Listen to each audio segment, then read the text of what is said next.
Before we begin, let me know in the comments where you're watching from and what time it is for you right now. I'm curious how many of you are watching this alone, in the dark, perhaps later than you should be. Tonight, we're stepping into territory that was never meant to be mapped. This is not a simple bestiary, not a parade of fictional creatures. This is a guided descent into the core of a literary phenomenon that dared to ask, what if reality itself was never meant for us? We are about to examine every major entity in the Lovecraftian mythos, from the dream-haunted Cthulhu to the whispering deceptions of Nyarlathotep, from the blind idiot god at the center of all chaos to the final presence, one so conceptually corrosive it has been effectively banned from most discussions of the mythos. Not because it is violent, but because it erases the lines we draw between fiction and implication. This won't be a fan tribute. It's an investigation into the monsters that exist, not as villains, but as functions of entropy, of knowledge, of perception collapse. We'll begin with the historical currents that birthed these horrors, follow their thematic logic, dissect their literary appearances, and trace their afterlives in modern culture, conspiracy, and psychology. By the end of this video, you may find that these monsters don't merely exist in books, they live in ideas we cannot unthink. To understand the monsters of Lovecraft, one must first understand the world that made him. Howard Phillips. Lovecraft was born in 1890 in Providence, Rhode Island, a city that, even then, bore the crumbling weight of colonial legacy, crisscrossed by graveyards, decaying mansions, and inherited names. His lineage traced back to early American settlers, but the wealth and prestige that once defined the Lovecraft name had long since faded by the time of his birth. This backdrop of personal decline, set within a nation grappling with modernization, scientific upheaval, and post-war nihilism, formed the psychological substrate of Lovecraft's worldview. His monsters are not born of exuberant fantasy, but of cultural atrophy and metaphysical dread. Lovecraft came of age during a seismic shift in the Western intellectual landscape. The 19th century optimism about progress, buoyed by industry, colonial expansion, and Enlightenment ideals, was crumbling under the weight of new horrors. The First World War, 1914 to 1918, exposed the brutal consequences of unchecked technological advancement. For many, it marked the end of human exceptionalism. Lovecraft never served in the war, but he observed its carnage through the lens of history and correspondence. In his personal letters, he refers to the war as evidence of a universe devoid of inherent morality, only blind forces grinding forward. His monsters, accordingly, do not punish or reward. They exist because the universe permits them to. They are not evil, they are indifferent. This distinction between malevolence and indifference is vital. Traditional Gothic horror thrived on curses, revenge, and human sin. Lovecraft replaced these with cosmic scale and temporal dislocation. Where Mary Shelley gave us a monster stitched from man's hubris, Lovecraft gave us entities that predated humanity by eons and would outlast us without notice. Consider this carefully. The terror in Lovecraft is not that we are prey, but that we are irrelevant. Cthulhu does not hunt us. It dreams, and in dreaming, shatters minds. Azathoth does not rule. It writhes, thoughtless, at the center of all existence. These entities are not evil gods, but anti-gods, concepts beyond intention or morality.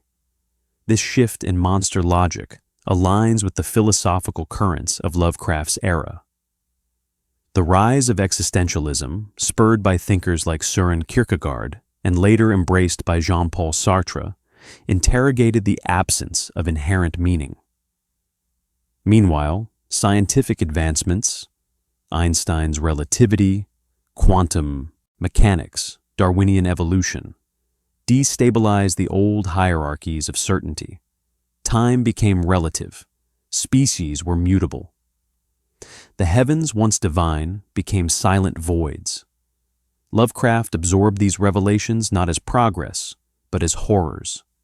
His monsters are metaphors for new knowledge that strips away old comfort.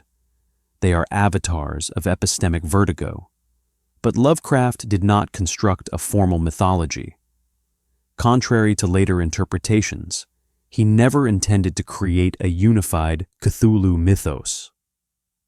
That term was coined by August Derleth after Lovecraft's death in 1937.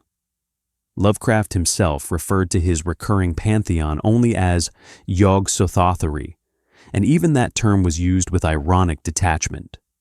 He viewed the recurrence of names, books, and places across his stories as a method of forging a simulacrum of ancient authenticity, not a codified belief system. The Necronomicon, for instance, was not meant to be a fantasy relic. It was a narrative device, crafted to resemble the kind of dangerous, half-lost text a real-world scholar might reference. His monsters were similarly constructed, glimpsed, never described in full, always distorting the lens of human perception. Intentional ambiguity was crucial to this structure. In his 1927 essay, Supernatural Horror in Literature, Lovecraft stated, "The oldest and strongest emotion of mankind is fear, and the oldest and strongest kind of fear is fear of the unknown. To name a thing is to contain it." Lovecraft's refusal to define his monsters directly preserves their conceptual power. When he does describe, it is often through contradiction or negation. A face without a face, geometry not of Euclid, a sound that defied all earthly timbre. These are not descriptions, but refusals of description. Linguistic breakdowns designed to induce psychological recoil. It is worth noting that Lovecraft's personal views often mirrored the monstrous ideologies in his fiction. His letters contain explicit racism, xenophobia, and classism, all of which colored his vision of the other. Immigrant communities, scientific change, and modern art all became, in his mind, signs of civilizational decay. His monsters, frequently described as hybrids, degenerates, or biological aberrations, carry the imprint of these biases. Yet to study Lovecraft is not to endorse these views, but to confront how horror has historically encoded cultural anxieties. The monsters are meaningful because they reflect what a particular mind, in a particular moment, found unthinkable. By the time of his death in 1937, Lovecraft had published few stories in major outlets, and most of his readership came from amateur press circles. But his influence metastasized posthumously, especially after August Derleth and Arkham House began collecting and distributing his works. What began as personal dream visions and dread-infused philosophies became a shared language of horror. The monsters, once half-glimpsed on crumbling New England shores, were now echoed in films, games, academic essays, and conspiracies. Their true danger was not their tentacles, but their ideas. Lovecraft's monsters did not emerge in isolation. They are the culmination of older mythic patterns, philosophical anxieties, and literary experiments that predate him by centuries. To trace their lineage is to uncover a continuity of unease that stretches from ancient religion to modern metaphysics. Lovecraft did not invent cosmic horror so much as he stripped earlier traditions of their comforting conclusions. Where older myths explained the unknown, Lovecraft preserved it. Where philosophy once promised coherence, he left only scale and silence. Consider first the ancient world. Pre-Christian cosmologies were populated by beings that were neither moral nor humane. The Greek daemons were not devils, but intermediaries, forces that operated according to laws indifferent to human suffering. Hesiod's primordial entities, such as chaos and Nyx, existed before order itself and were never conquered by it. Similarly, in Mesopotamian myth, the gods of the deep, Tiamat above all, represented not evil, but pre-creation disorder. These entities resemble Lovecraft's outer gods, not in appearance, but in function. They embody forces that precede meaning. This reveals something profound. Cosmic horror is not a modern invention, but a resurfacing of older theological discomforts once suppressed by moralized religion. The Judeo-Christian tradition attempted to domesticate these fears by imposing hierarchy and purpose. Angels fell for reasons. Demons rebelled and were punished. Even Satan retained narrative coherence. Lovecraft dismantled this structure entirely. His entities do not fall, rebel, or scheme for dominance. They persist. Yog-Sothoth does not oppose humanity. It intersects with it. Azathoth does not corrupt creation. It mindlessly generates it. Not a war between good and evil, but the collapse of the framework that made such a distinction possible.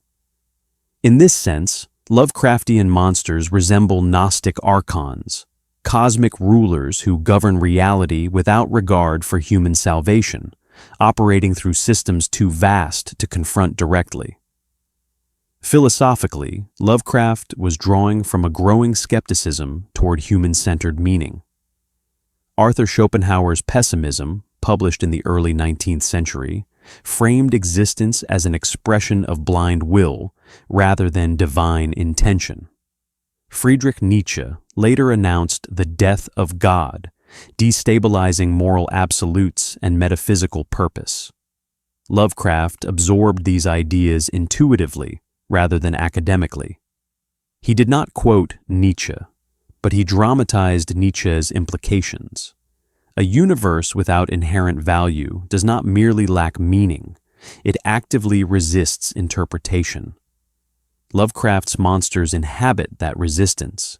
They are what meaning collapses into when stripped of narrative consolation. At the same time, 19th century science was producing its own philosophical shocks.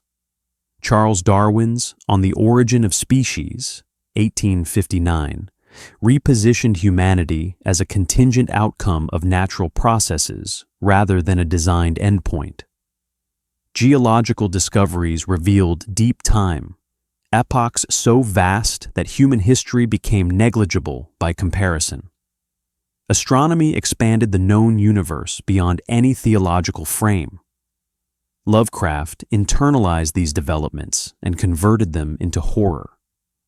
His monsters often predate humanity by millions of years, sleep beneath geological layers, or originate from alien stars. The fear is not invasion, but displacement. Humanity is revealed as temporary, accidental, and unremarkable. Literary antecedents sharpen this transformation. Edgar Allan Poe provided Lovecraft with a model for psychological destabilization, particularly through unreliable narrators and obsessive perception. Yet Poe's horror remained intimate, rooted in guilt and internal decay. Algernon. Blackwood and Arthur Machen extended horror outward, introducing ancient survivals and non-human consciousness lurking beneath modernity. Machen's The Great God Pan is especially instructive.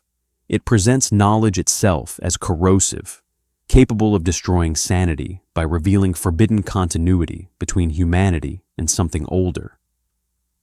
Lovecraft acknowledged Machen explicitly, adapting this premise while removing its residual mysticism. Where Machen implied secret gods, Lovecraft implied no gods at all, only structures beyond comprehension. Lord Dunsany's influence is subtler but equally important. His dreamlike pantheons and invented mythologies demonstrated how fictional gods could feel ancient without being systematic. Lovecraft learned from Dunsany how to evoke antiquity through tone rather than exposition. This technique allowed Lovecraft to construct monsters that feel remembered rather than introduced. Names recur, books are cited, ruins imply civilizations without explanation.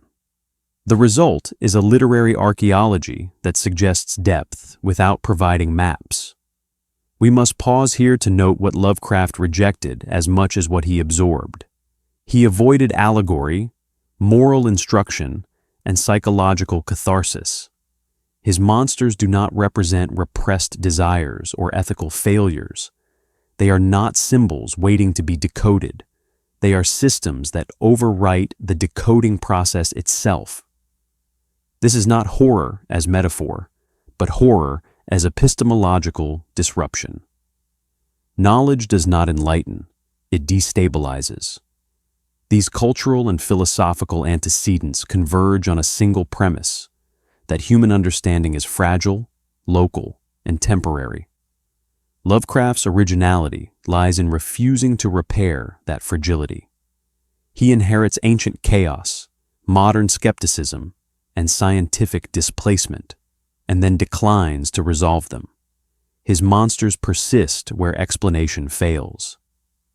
Language, for Lovecraft, was never just a medium of storytelling.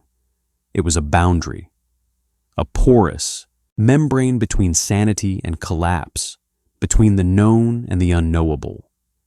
His monsters do not simply appear, they rupture syntax, mutilate phonetics, and disassemble semantic order. Their names do not signify, they interfere. This is not linguistic ornamentation, it is philosophical engineering.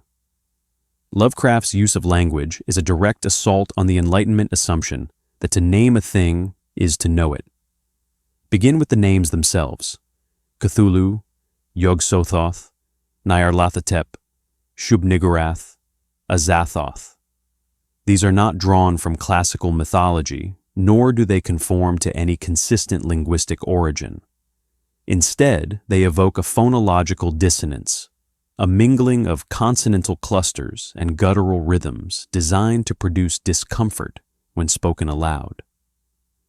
Lovecraft claimed that the correct pronunciation of Cthulhu could not be rendered in human speech, offering instead approximations like Clul-Hlu. But even this is a gesture, not a rule. The name's primary function is disruption. It marks a site where human phonetics fail. This strategic failure mirrors his monster's metaphysical function. If Cthulhu cannot be spoken, then Cthulhu cannot be contained by thought. The unspeakable becomes literal. This technique builds on a long tradition of linguistic taboo. In Jewish mysticism, the tetragrammaton, YHWH, was considered unutterable, its absence from the vocal register reinforcing divine mystery. Lovecraft inverts this principle. His monsters are not sacred, but alien. Their names deny familiarity. Where sacred silence invokes reverence, Lovecraftian silence signals epistemic breach. Yet these names are not arbitrary. They follow internal logics that suggest structure without revealing it. Many of Lovecraft's invented words contain repeated phonemes: Shub-Niggurath, Tsathoggua, R'lyeh. These patterns hint at a latent grammar, as if the mythos speaks a language just out of reach. Several stories, such as the Dunwich Horror and the Call of Cthulhu, reference chants, incantations, and sigils that function as both invocation and infection. Fanglui magulwinaf Cthulhu R'lyeh wagahnagulftagn. This is not translation, it is transmission. The phrase mimics syntactic structure while resisting comprehension, suggesting that speech itself can summon or distort reality. This raises a disturbing implication, that language is not merely descriptive, but generative. In Lovecraft's fiction, To read is to participate. Characters do not merely learn, they become exposed. Books like the Necronomicon do not reveal truths, they implant them. The act of reading initiates transformation, often through language the reader cannot fully understand. This mimics the function of magical grimoires in occult traditions, but removes any promise of power or control. Knowledge is not mastery, it is exposure. The symbolic architecture of Lovecraft's stories reinforces this collapse of linguistic security. Consider the frequent references to non-Euclidean geometry, cyclopean masonry, or angles that should not exist. These are spatial metaphors, but they double as semiotic breakdowns. Just as physical space distorts, so too does meaning. Description becomes contradiction, a door that was not a door, a color out of space, architecture that hurt the eyes. Language, which once promised illumination, becomes treacherous. It deceives. It breaks. We must pause here. In Lovecraft, there is no safe observer position. Even the narrator, traditionally the rational anchor of Gothic horror, is destabilized by language. Their attempts to describe the indescribable lead not to revelation, but to self-destruction. Syntax phrase. Paragraphs become fragmented. Madness does not arrive through plot. It arrives through grammar. This technique anticipates post-structuralist critiques of language itself, that words do not point to stable realities, but circulate within systems of difference and deferral. Lovecraft intuited this decades before Derrida. There are, of course, countercurrents. August Derleth attempted to systematize the mythos posthumously, classifying the beings into elemental categories and constructing a moral cosmology around them. In Derleth's schema, Lovecraft's gods became demons, and their names became demonic signifiers, symbols of evil rather than of collapse. But this move misunderstands the original design. Lovecraft's language is not code for hidden truths. It is evidence of their erasure. His monsters do not symbolize. They unsymbolize. Their names are not puzzles to be solved, but scratches on the surface of intelligibility. Symbolic language extends beyond names and into visual and spatial motifs. The city of R'lyeh, for instance, is not simply submerged. It is structured in impossible geometries. Its angles were wrong. Its architecture induces vertigo. Its layout rejects orientation. This is symbolic only in the most literal sense. R'lyeh is a glyph made flesh, a sigil so massive it manifests as a city. The monster within it, Cthulhu, is not the threat. The place is. Lovecraft's monsters are often indistinguishable from their environment, suggesting that reality itself can become a sign of its own undoing. Finally, consider the books. The Necronomicon, Kult de Ghoul, Unaussprechlichen Kulten. These texts function as conduits, not containers. They are never quoted at length, rarely translated fully, and often exist in fragments or paraphrase. This mirrors real-world occult texts like the Picatrix or Zohar, where partial access generates both fascination and danger. Lovecraft weaponizes this ambiguity. The power of the book lies not in what it reveals, but in what it suggests remains unread. Lovecraft's monsters endure not because they are visible, but because they feel remembered. His genius was not merely invention. It was fabrication of authenticity. His narratives evoke the uncanny sense that we are encountering fragments of a history too ancient to be fiction, too cohesive to be coincidence. This sense of mythic weight, achieved without formal myth, is the cornerstone of his horror. The monsters are frightening not because they attack, but because they belong, as if the universe had always held them, and only now are we realizing it. The illusion of myth in Lovecraft's work is constructed through methodical narrative devices, not detailed world-building. Unlike Tolkien's linguistic genealogies or Campbell's mythic archetypes, Lovecraft's mythos operates in fragments. His universe is not built, it is unearthed. Stories rarely begin with the creature itself. Instead, they open with ruins, diaries, unearthed texts, or half-deciphered accounts. What we learn of the monster comes in pieces: a professor's journal, a cultist's chant, a newspaper clipping. This documentary layering creates the impression of depth without full exposition. Readers become investigators, not of plot, but of implication. Consider the Call of Cthulhu. The titular monster does not appear until late in the story, and even then, only partially. The narrative is built from layered testimonies: a sculptor's dream-inspired creation, an inspector's journal, a sailor's account. Each source contradicts, overlaps, or omits, forming a mosaic of incomplete data. This mimics the way real myths and historical traumas surface: fragmented, disputed, and uneasily preserved. Cthulhu's terror emerges not from action, but from accumulation. The reader is left with the impression that something immense happened, even if no single narrator can fully explain it. This method is not accidental. Lovecraft was obsessed with the mechanisms of scholarly inquiry. Many of his protagonists are antiquarians, professors, genealogists, or historians. Their descent into horror mirrors their pursuit of knowledge. Footnotes, dates, bibliographies, these are not just stylistic flourishes. They are tools of illusion. They simulate the authority of academic discourse, lending fictional events a tone of plausibility. When a narrator references the Necronomicon and attributes it to the mad Arab Abdul al-Hazred, the precision of citation masks the absurdity of content. It is not truth, but structure that convinces. Key to this strategy is Lovecraft's use of invented texts.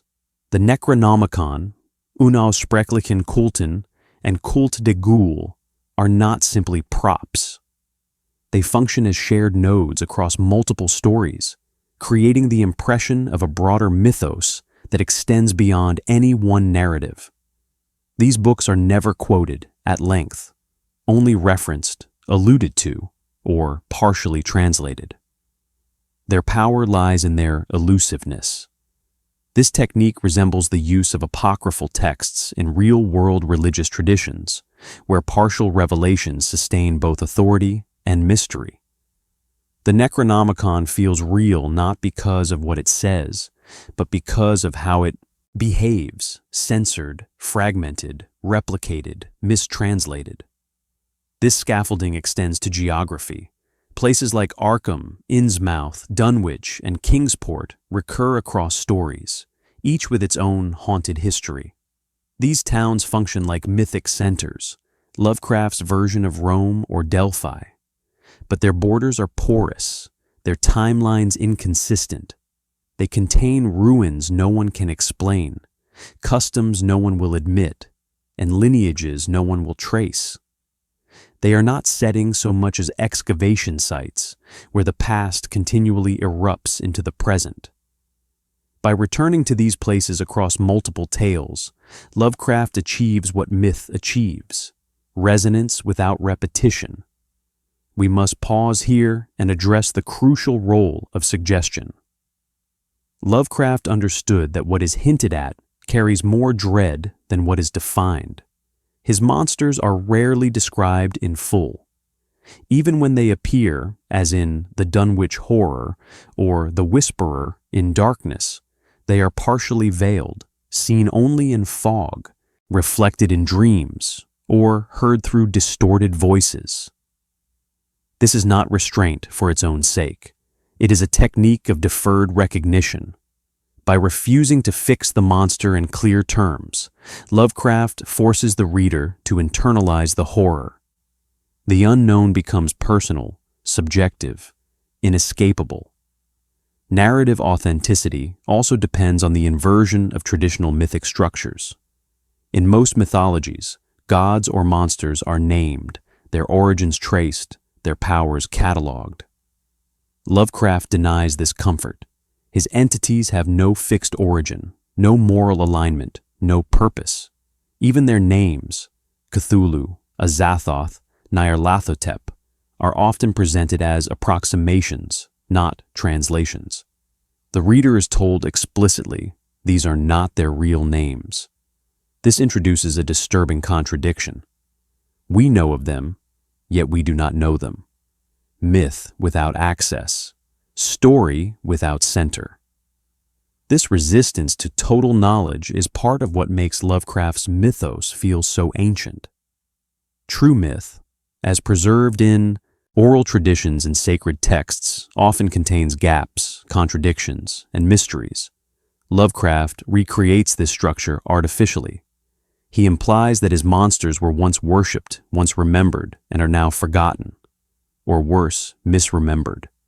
Cults linger, ruins persist, dreams echo. The myth survives not as doctrine, but as interruption. It haunts the edges of recorded history. Finally, consider how this narrative authenticity feeds back into the cultural function of the monsters themselves. They are not just characters, they are symptoms of a world where meaning has eroded, where truth is buried beneath layers of distortion. Lovecraft's method mimics the way real cultures reconstruct their pasts through artifact, rumor, and desperate interpretation. His monsters are powerful, not because they threaten the body, but because they destabilize the archive. Lovecraftian horror is not built on jump scares or visceral monstrosities. It is constructed from conceptual collapse. At its core lies a confrontation not with creatures, but with ideas. Ideas that corrode the structures of self, society, and cosmos. To understand Lovecraft's monsters, we must first understand the philosophical foundations they destabilize.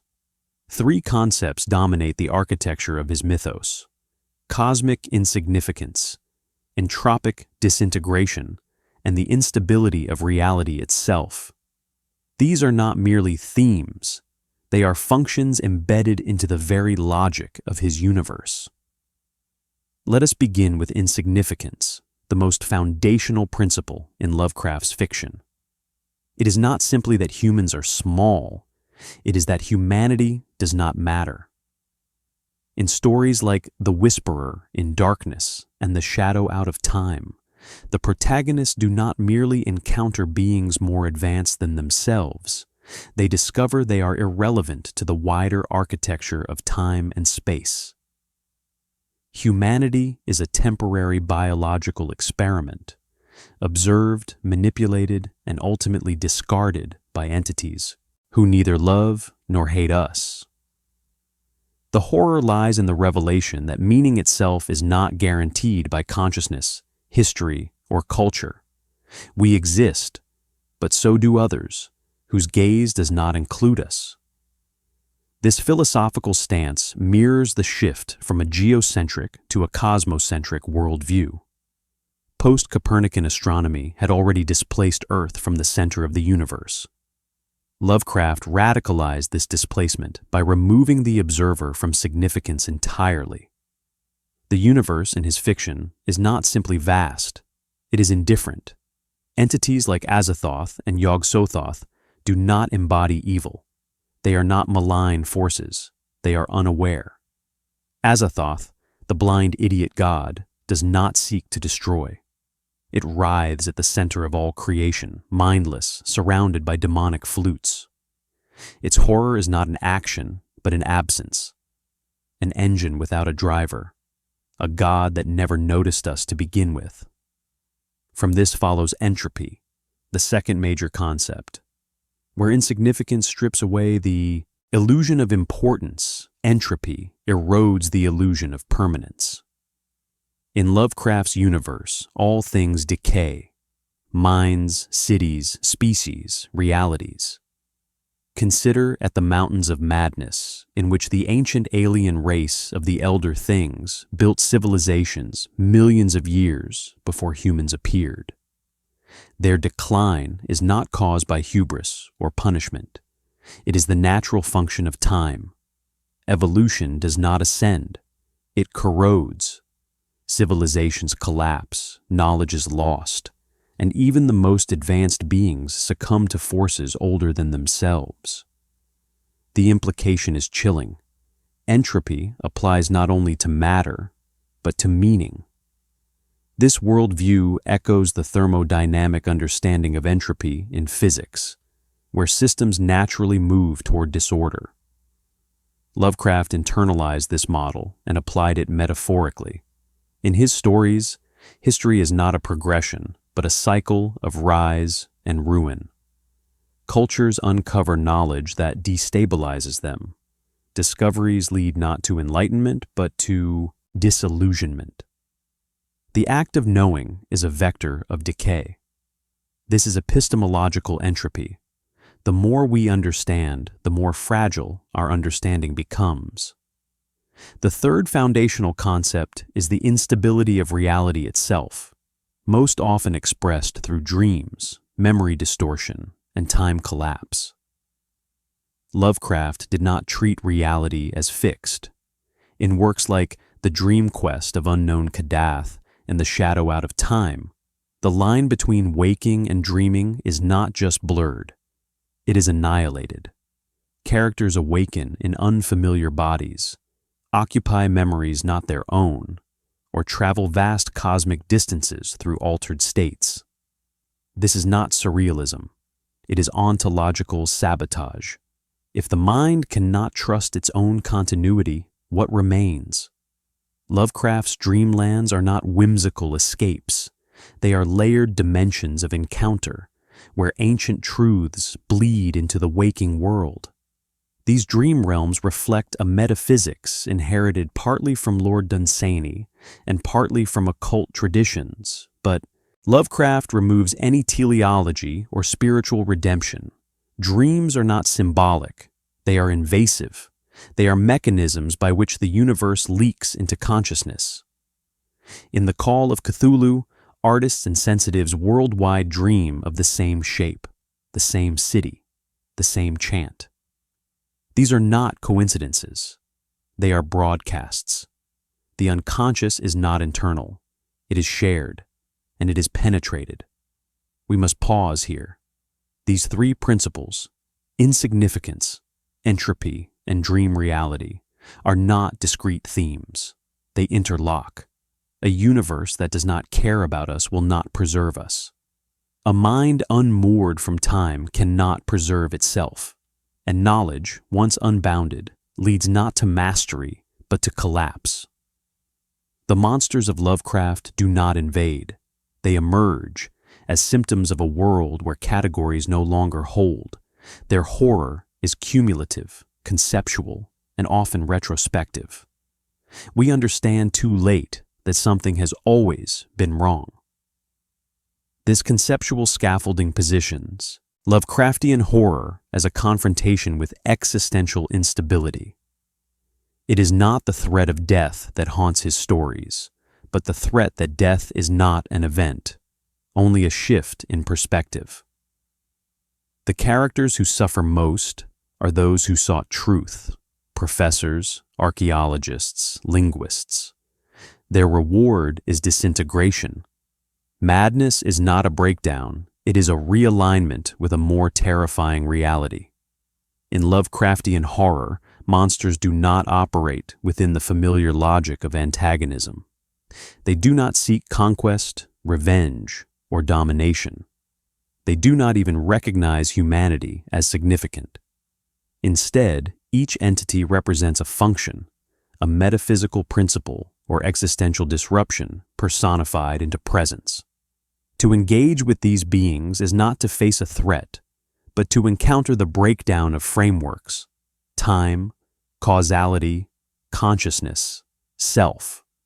This is why Lovecraft's creatures are so difficult to describe. They are not monsters in the Gothic or folkloric tradition. They are conceptual ruptures, living anomalies within the fabric of reality. Let us begin with the most iconic, Cthulhu. First introduced in The Call of Cthulhu, 1928. Cthulhu is not the most powerful entity in the mythos, nor the oldest, but it is the most symbolically accessible.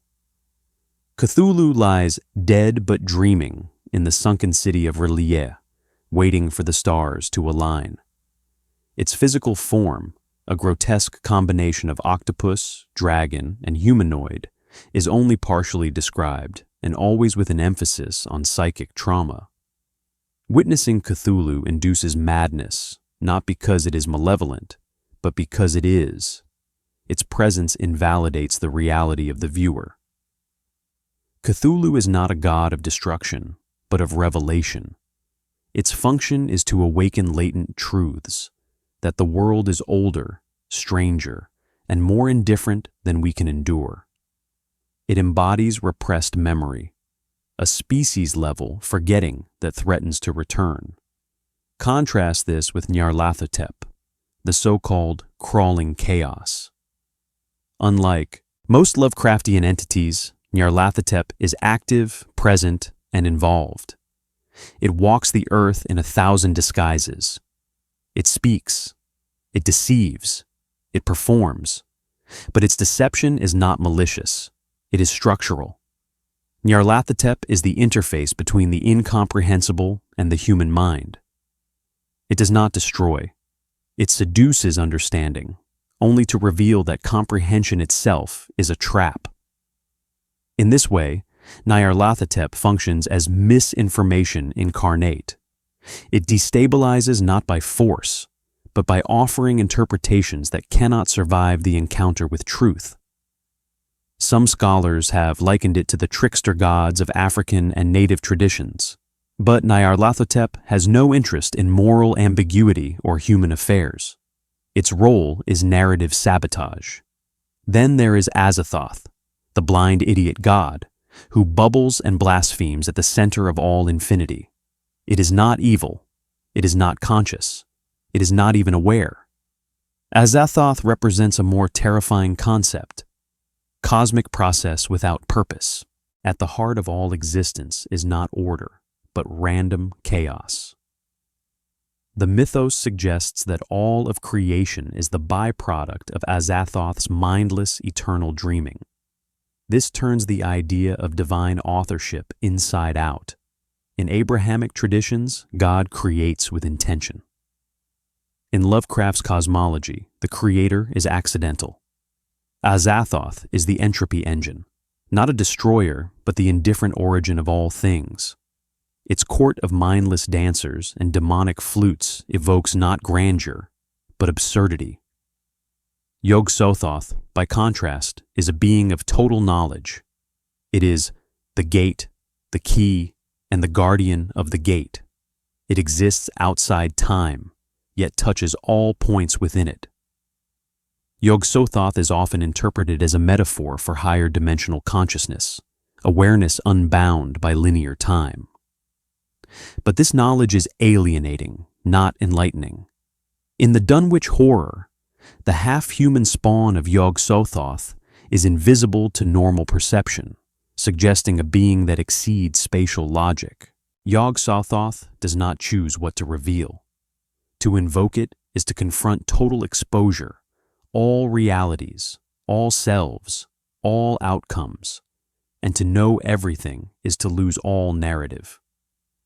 In this way, Yog-Sothoth functions as omniscience turned inward, folding perception until nothing can be made coherent. Shub-Niggurath, the black goat of the woods with 1,000 young, introduces a biological horror. Frequently associated with fertility cults and chaotic reproduction, this entity symbolizes generative excess.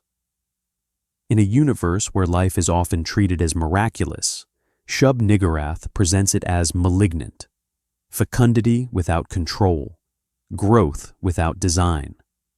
It is invoked in forests through ritual, often in forms that blur the line between organism and swarm. where Nyarlathotep subverts narrative structure, Shub-Niggurath overwhelms biological boundaries. It is not evil. It is the unstoppable logic of life when divorced from context or compassion. Dagon and Hydra, though lesser entities in cosmic scale, embody the theme of evolutionary reversal. In Dagon, 1917, and The Shadow over Innsmouth, 1936, sea-dwelling beings interbreed with humans, producing hybrid offspring that retain ancient traits. These stories are often misread as simple xenophobic metaphors, but their deeper function is to collapse temporal hierarchies. Dagon does not merely threaten humanity, it reminds us that we emerged from the sea and may return to it. Evolution is not upward, it is cyclical. These beings inhabit the memory of water, where past and future fold together in amphibian rituals. Another entity, Tsathoggua, introduces a different principle, dormancy. This slothful, toad-like god, created by Clark Ashton Smith and adopted into Lovecraft's mythos, resides in underground caverns, dreaming in silence. Unlike Cthulhu's tension or Nyarlathotep's motion, Tsathoggua is marked by stagnation. Its presence indicates not danger, but inertia. Yet that very passivity becomes a threat. Cultures around it become decadent, minds dull, ambitions rot. Tsathoggua is the gravity of entropy, pulling all things toward psychic dormancy. Each of these entities disrupts a particular assumption, that gods are moral, that time is linear, that life is sacred, that knowledge is redemptive. Lovecraft's monsters do not violate reality, they reveal it. Their horror is not in what they do, but in what they are. They destabilize the frameworks we rely on to define self, purpose, and meaning. We must be cautious not to treat these beings as a pantheon in the traditional sense. They are not a hierarchy. They do not fight or conspire. Their relationships are implied, never mapped. This refusal of system is intentional. Lovecraft's mythos resists coherence because coherence itself is the illusion under attack. These entities persist across stories not as characters, but as ruptures, each one marking a point where narrative and ontology break down. In the world of Lovecraft, humans do not fight monsters. They encounter them. And that encounter is not a contest of will or strength, but a test of conceptual integrity. To see, to hear, to understand even a fragment of what these entities represent is to risk collapse. Madness in this universe is not a pathology. It is the appropriate response to an impossible reality. Sanity, by contrast, is a kind of useful delusion, a thin film stretched across the eyes to shield the mind from truths that cannot coexist with identity. Human interaction with the Lovecraftian entity occurs almost exclusively through indirect contact, dreams, texts, artifacts, bloodlines. Rarely do characters confront a monster in the flesh. They confront its effects, its echoes, its ontological footprint in the shadow. Out of time, a man becomes aware that his memories have been overwritten by a non-human intelligence. In the dreams in the witch house, the boundary between dream and waking life collapses as a student finds himself involuntarily participating in rituals he cannot remember. And in the Call of Cthulhu, artists and empaths worldwide are plagued by synchronous nightmares as an ancient being stirs in its slumber. These stories share a common structure, the human subject as vulnerable medium, not heroic agent. This vulnerability stems from a central Lovecraftian principle. The mind is not built to comprehend the real universe. What we call reason is not a beacon, but a barricade. The moment one steps beyond its perimeter, through forbidden research, exposure to ancient texts, or proximity to the alien, the mind begins to deteriorate. This is not psychological breakdown in the Freudian sense. There is no buried trauma, no unconscious guilt. The damage is structural. To learn the true nature of reality is to overwrite the cognitive firmware, to install an operating system incompatible with the hardware. Consider the case of Professor Armitage in the Dunwich Horror. As a scholar of the arcane, he successfully thwarts a transdimensional birth, yet even he is shaken by what he has read in the Necronomicon. His language becomes hesitant, his statements laced with ellipses and disclaimers. He never claims full understanding, only strategic ignorance. He survives not because he masters the horror, but because he recognizes the necessity of partial comprehension. This narrative structure recurs throughout the mythos. Characters who know too much rarely survive. If they do, they are shattered, insane, suicidal, exiled. Those who endure the encounter are those who turn away. In this regard, madness becomes the narrative endpoint, not a deviation. The traditional arc of character growth, curiosity, conflict, resolution, is aborted. Instead, the arc becomes exposure, distortion, collapse. In The Rats in the Walls, a man discovers his ancestral connection to subterranean cannibal cults and descends into primal insanity. In The Thing on the Doorstep, identity itself becomes transferable and corruptible as a man's body is occupied by an alien consciousness. In both cases, madness is not failure. It is completion, the terminal state of narrative infected by the real. We must pause here and reflect on the contagion model of knowledge in Lovecraft.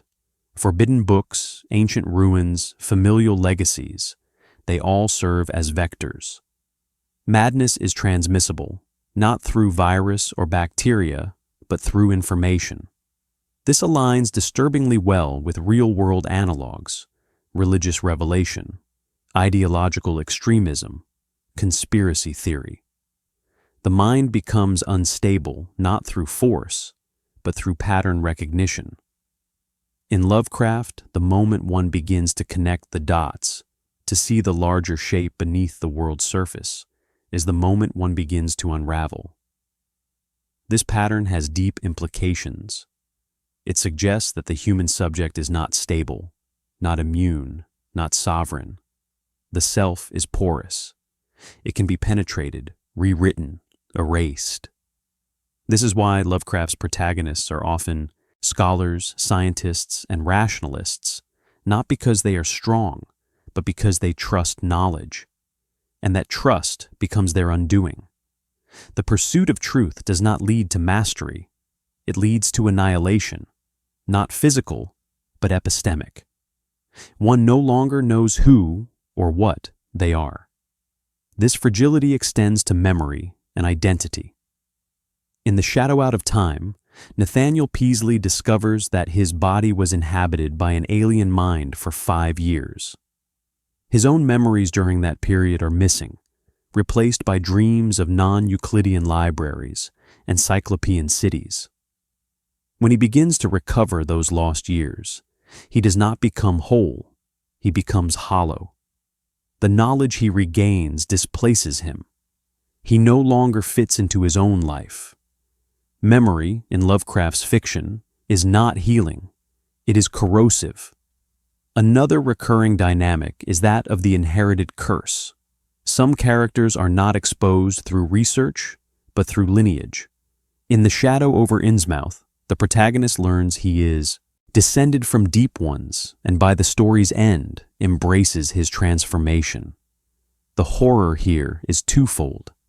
Not only is one's identity a lie, but one's future is already determined. The monster is not at the gate. It is in the blood. There is no defense against this, only awakening. We must also address the gendered and racial implications of Lovecraft's madness motifs. Often, hybridity is framed as a source of horror, mixed bloodlines, degenerate cults, non-Western rituals. While these elements clearly reflect Lovecraft's personal xenophobia, they also function within a broader metaphysical framework. The monstrous is always that which violates boundaries, between species, between minds, between times. Madness is not solely internal collapse, but the erosion of borders. The horror is not simply that the other exists, but that it has always been part of us. Ultimately, madness in Lovecraft is the moment the human subject recognizes its irrelevance. The moment one realizes, the mind was never meant to carry this much weight. In this universe, the most dangerous act is not murder or ritual. It is understanding. The monster does not come from outside. It emerges from the new logic that replaces the old. In Lovecraft's universe, knowledge is not enlightenment. It is infection. The moment one begins to truly understand is the moment one's mind begins to unravel. This inversion of the classical quest for truth lies at the heart of cosmic horror. The ancient texts, forgotten rituals, and buried truths scattered throughout his stories do not reveal heroic secrets. They dismantle the very frameworks of perception, language, and self. What emerges is not clarity, but collapse. The archetypal object of this collapse is, of course, the Necronomicon. Supposedly authored by the mad Arab Abdul al-Hazred around 700 CE, the book is referenced across multiple stories, rarely quoted directly, never fully described. It is not a codex of arcane spells, nor a mystical key to power. Rather, it is a mimetic hazard, a literary virus. To read it is to become destabilized, not through belief, but through exposure. The text does not require your faith. It simply requires your eyes. As Lovecraft writes in the Dunwich Horror, no reader has ever perused all the contents and survived. The implication is chilling. The book is not passively dangerous. It is active. This reverses the traditional arc of textual power in Western literature. In sacred traditions, texts are protective. They codify belief, provide moral guidance, preserve history. In Lovecraft, texts are corrosive archives, relics of civilizations that should not have existed, authored by minds unfit for narrative structure. The Necronomicon and its companions, Unaussprechlichen Kulten, Kult de Ghoul, de Vermis Mysteries, are not repositories of truth. They are artifacts of collapse, texts that survived their authors and outlived their context, continuing to destabilize those who encounter them. This destabilization is not just thematic, it is structural. Lovecraft rarely reveals the contents of these books. He offers fragments, partial translations, vague references. This preserves the mystique of the text while simulating its effect. A mind encountering something that cannot be fully read. We do not study the Necronomicon. We witness its footprint. We see the scholars it drives mad, the rituals it enables, the suicides it precedes. In this way, the book behaves more like a gravitational force than an object. It exerts pull, and what it draws in, it deforms. We must pause here and consider the epistemological implications. In Lovecraft's world, knowledge is not neutral. It is not a tool to be wielded. It is an active force with ontology-shifting consequences. This aligns with real-world concerns in philosophy of science, particularly the early 20th century crisis in physics and mathematics. Gödel's incompleteness theorems, 1931, Heisenberg's uncertainty principle, 1927, and the rise of quantum mechanics all revealed unsettling truths, that systems of knowledge have limits, that observation affects outcome, that certainty is not attainable. Lovecraft intuited this. His monsters are not unknown, they are unknowable. The horror is not ignorance. The horror is that you cannot know without ceasing to be what you were. This concept is clearest in The Shadow Out of Time, where the protagonist experiences a fugue state during which his consciousness is swapped with that of a member of the great race of Yith, an ancient, time-traveling species that archives knowledge across millennia by hijacking minds. When he begins to recover these memories, he does not gain power. He loses anchorage. The more he remembers, the less he belongs to the human present. Memory, usually framed as a path to healing, becomes a disintegration vector. Knowledge is not redemptive. It is exiling. Similarly, in The Whisperer in Darkness, a folklorist receives correspondence from a man claiming to have encountered alien beings in the Vermont hills. As letters accumulate, so does unease. The protagonist becomes entangled in a lattice of half-truths, each one destabilizing his prior assumptions. The climactic realization is not merely that the aliens exist. It is that language has already been compromised. The man he thought he was writing to may no longer be human. The voice he heard may not be alive. What he thought was information was already an interface. In this model, knowledge is not linear. It is recursive and parasitic. This returns us to the idea of epistemic collapse, the moment when the process of knowing reveals not more reality, but less self. The boundaries of perception erode. The subject becomes unstable. The horror is not that monsters exist, it's that they were never separate from cognition.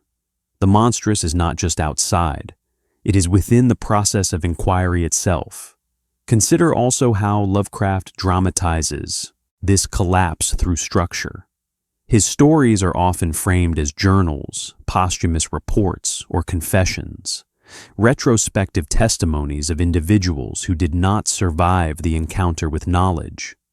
Their words are fragmented, riddled with disclaimers, evasions, and contradictions.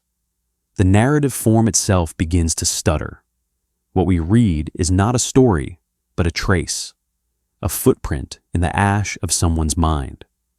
This technique mirrors the content. Just as the protagonist cannot contain the truth, the story cannot contain the protagonist. The medium fractures under pressure. Importantly, forbidden knowledge is not merely a plot device. It is the engine of mythic continuity.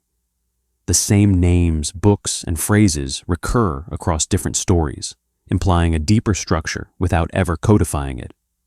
We hear of the same cities, R'lyeh, Leng, Ultar, the same texts, the same chants, but never in full. This repetition builds the illusion of coherence while withholding access. It mimics real-world mystery traditions, where partial knowledge is designed to preserve awe, danger, and distance. Lovecraft's mythos never offers the whole picture, because the whole picture is what destroys you. In this cosmology, there is no safety in inquiry. The librarian is as vulnerable as the explorer. The act of looking is itself a gamble. What begins as curiosity becomes metamorphosis. The humanist ideal, that knowledge elevates, is inverted. Here, to know is to drown. Lovecraft's mythos was not born whole. It emerged piecemeal, evolving from early stories that contained only a trace of the cosmic, gradually coalescing into a loose lattice of recurring places, names, and insinuations.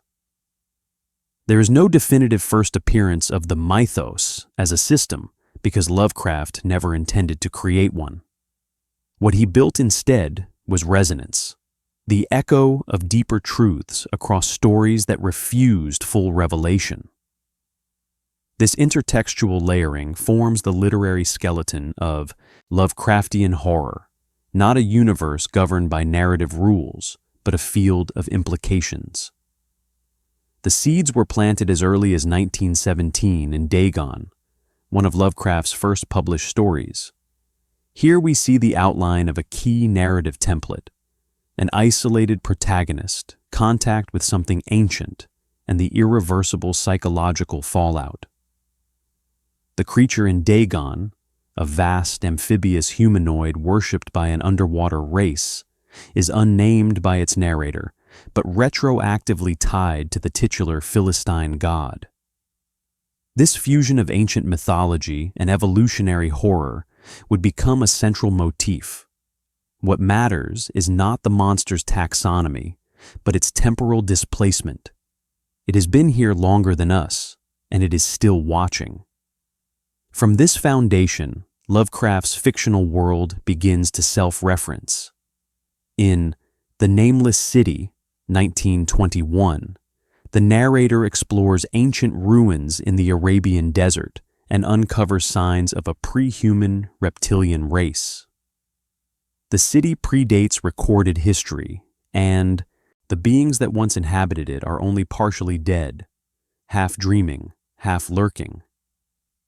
The story introduces not only themes of architectural vertigo and racial antiquity, but a device that becomes central to the mythos: textual recursion. In the final paragraph, Lovecraft quotes the Necronomicon, marking its first appearance. The line, "That is not dead which can eternal lie, and with strange aeons even death may die," would become a refrain across multiple stories, invoked like a buried spell. This use of internal quotation marks a turning point. Lovecraft was now writing fiction that behaves like scholarship. His characters cite earlier works, mention previous explorers, reference lost books. Each story gestures toward others. This technique is especially prominent in The Call of Cthulhu, 1926, often mistakenly treated as the mythos origin point. The story operates as a dossier, a stack of reports, journals, and interviews stitched together by a narrator who increasingly doubts his own sanity. The monster Cthulhu is glimpsed only briefly, but its influence is everywhere, in dreams, in art, in ancient statues dredged from the sea. Importantly, The Call of Cthulhu connects its events to a global psychic disturbance, with cults and visions appearing on multiple continents simultaneously. Here we see Lovecraft shifting from isolated horror to distributed mythology. Each subsequent story reinforces this intertextual architecture. The fictional Miskatonic University in Arkham is introduced in Herbert West, Reanimator, 1922, later becoming the institutional hub of forbidden research in The Dunwich Horror and At the Mountains of Madness. Professor Armitage, who first appears in Dunwich, is cited in The Thing on the Doorstep. The Necronomicon recurs not as a plot device, but as a connective tissue, referenced across at least a dozen stories, never fully quoted, always partially glimpsed. Lovecraft's technique resembles that of real-world myth cycles, repetition with variation, fragments that refuse total synthesis. Even place names participate in this connective strategy.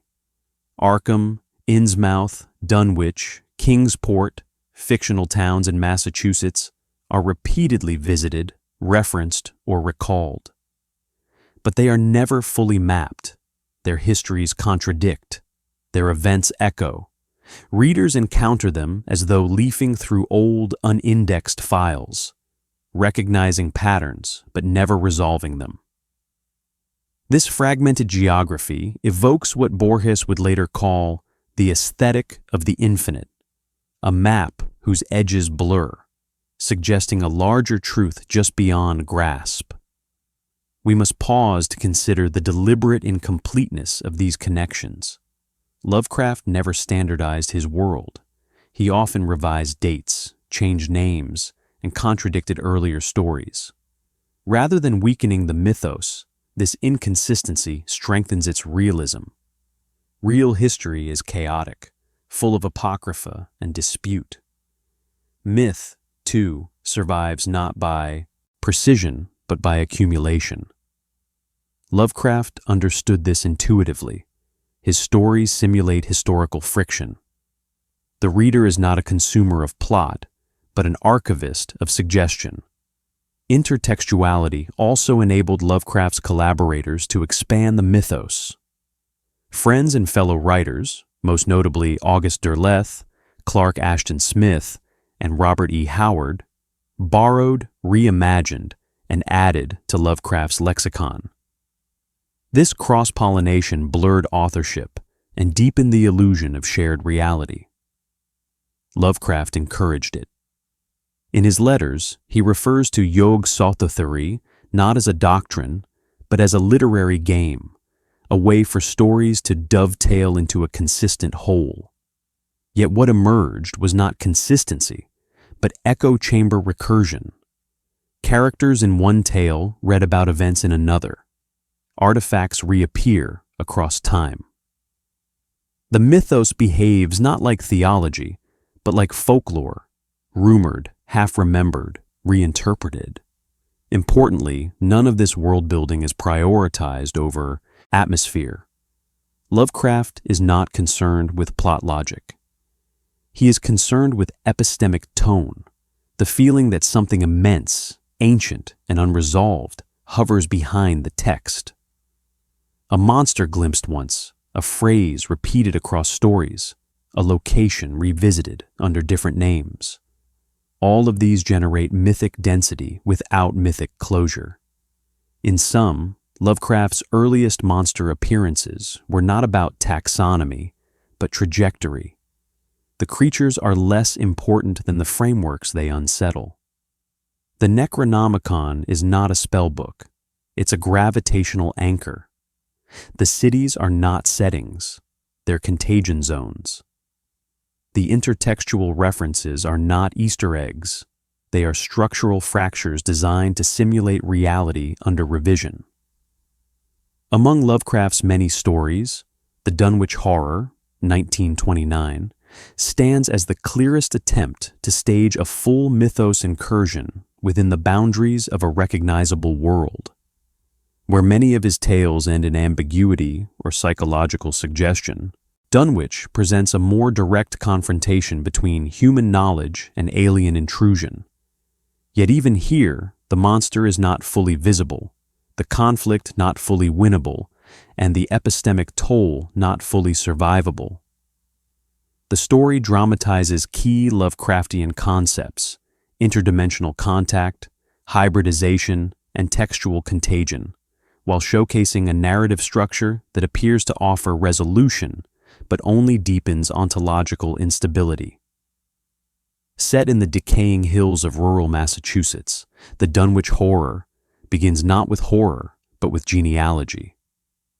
The Whateleys, a degenerate backwoods family, occupy a farmhouse on the edge of Dunwich, surrounded by folklore, suspicion, and inexplicable phenomena. Lavinia Whateley, an albino woman of diminished mental capacity, gives birth to a child, Wilbur, under highly suspicious circumstances. Wilbur matures at a grotesquely accelerated rate, seeks forbidden knowledge from Miskatonic University, and eventually dies while attempting to access the Necronomicon. His death is not the climax, but the signal. The real horror has only begun. The central revelation of the story is that Wilbur was not the only child. Lavinia bore twins, Wilbur and his invisible brother, a colossal interdimensional entity fathered by Yog-Sothoth. While Wilbur passed as human, barely, the twin remains unseen, imprisoned in the Whateley farmhouse, growing to monstrous proportions and eventually escaping. As the invisible creature rampages across the countryside, toppling trees, flattening buildings, terrifying locals, its presence is felt but never fully observed. It speaks in distorted English, emits unnatural sounds, and alters the environment around it. The effect is not cinematic terror, but ontological displacement. The land itself becomes unstable. Geometry no longer holds. We must pause here. The monster's invisibility is not simply a narrative device. It is a philosophical weapon. Lovecraft understood that the unseen is not merely scarier, it is unframeable. When characters cannot see what they're confronting, they cannot categorize, compare, or rationalize it. The horror persists as potential, infecting not just the senses, but the interpretive structure of the mind. In this way, the invisible twin functions as a spatial contagion. It warps not only the land it traverses, but the meaning of that land. The story reaches its apparent climax when professors from Miskatonic University, Armitage, Rice, and Morgan, intervene using arcane rituals and scholarly knowledge. They climb to the top of a hill and, after an intense incantation, banish the creature back to wherever it came from. It seems, on the surface, like a rare victory for reason over chaos. But this is an illusion. The professors do not understand the monster. They recognize it. They cite precedents. They recite phrases from forbidden texts. Their power is not knowledge. It is ritual repetition. They do not defeat the creature. They contain it, temporarily, by speaking its name in the correct way. What is most disturbing is what they reveal after the incantation succeeds. The entity was the offspring of Azathoth, and its rampage was an attempt to return to its father. This is not a narrative of invasion. It is a narrative of cosmic birthright. The Whateleys did not summon a god. They participated in its reproduction. The monster is not an outsider. It is family. This twist reframes the horror. The threat is not foreign contamination. It is ontological inheritance. The human bloodline has already been breached. The apocalypse, such as it is, began in a farmhouse decades ago. Consider the implications. Wilbur seeks the Necronomicon not for domination, but for alignment, to open the gates through which his brother might fully manifest. His failure triggers the uncontrolled release of that brother, but the process was already underway. Knowledge here is not liberation, it is midwifery. The books, the rituals, the chants, these are not spells, but interfaces. To read is to initiate. To translate is to participate. The university, ostensibly a stronghold of rationality, becomes a ritual site. Its library shelves are stocked not with wisdom, but with dangerous invitations. Lovecraft reinforces this inversion by casting Armitage and his colleagues not as heroic savants, but as grim custodians. They speak in evasive terms, withhold full explanations, and seem haunted by their own competence. Their success is not triumph, it is maintenance. The story ends not with peace, but with suppression. The invisible twin is gone, for now, but Azathoth remains. The texts remain, the bloodline remains, the system remains. We must also address the motif of rural decay and its role in the horror. Dunwich is portrayed as a space of regression, inbreeding, and superstition. Yet this portrayal is not simply classist caricature. It serves a larger symbolic function. The further one moves from modernity, the closer one gets to the truth. The Whateleys are not ignorant. They are proximate. Their rituals, their architecture, their alliances with ancient forces are not primitive. They are too advanced for modern minds to interpret. The horror of Dunwich is not its distance from civilization. It is its closeness to origin. In the Dunwich horror, Lovecraft demonstrates that the monstrous is not always something that arrives.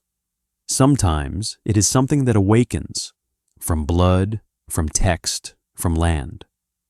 The story enacts the mythos not through confrontation, but through inheritance. The monster does not invade, it belongs, and it leaves behind no answers, only residue. If the Dunwich horror represents the mythos incarnate, a localized rupture that is observed, named, and briefly contained, then the call of Cthulhu, 1926, offers the mythos distributed, globalized, and diffused through consciousness itself.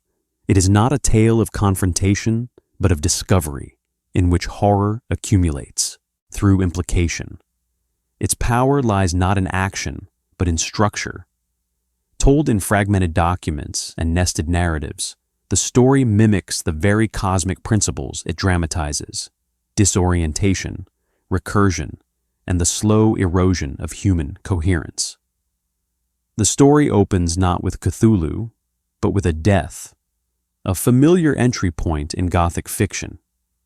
The narrator, Francis Wayland Thurston, inherits the notes of his recently deceased great-uncle, Professor George Gamble Angel, a renowned linguist and expert in ancient scripts.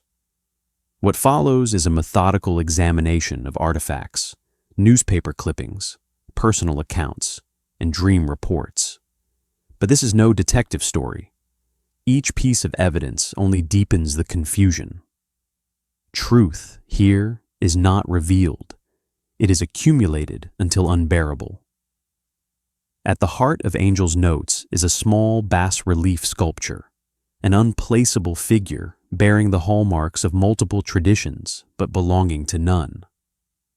Alongside it are recurring dream reports from artists, poets, and sensitive individuals, all describing visions of a cyclopean city, non-Euclidean geometries, and a slumbering god. These dreams are not metaphor, they are broadcasts. The implication is clear. Cthulhu does not travel. Cthulhu resonates. It influences through thought, through conceptual contagion. This idea, dream as transmission, upends the very boundary between inner and outer. The psyche is not safe. It is a receiver. We must pause here. In The Call of Cthulhu, Lovecraft executes one of his most profound inversions. Horror is not something that happens to people. It is something that re-emerges from within them. The artists do not encounter Cthulhu. They remember it. The cultists do not worship a new god.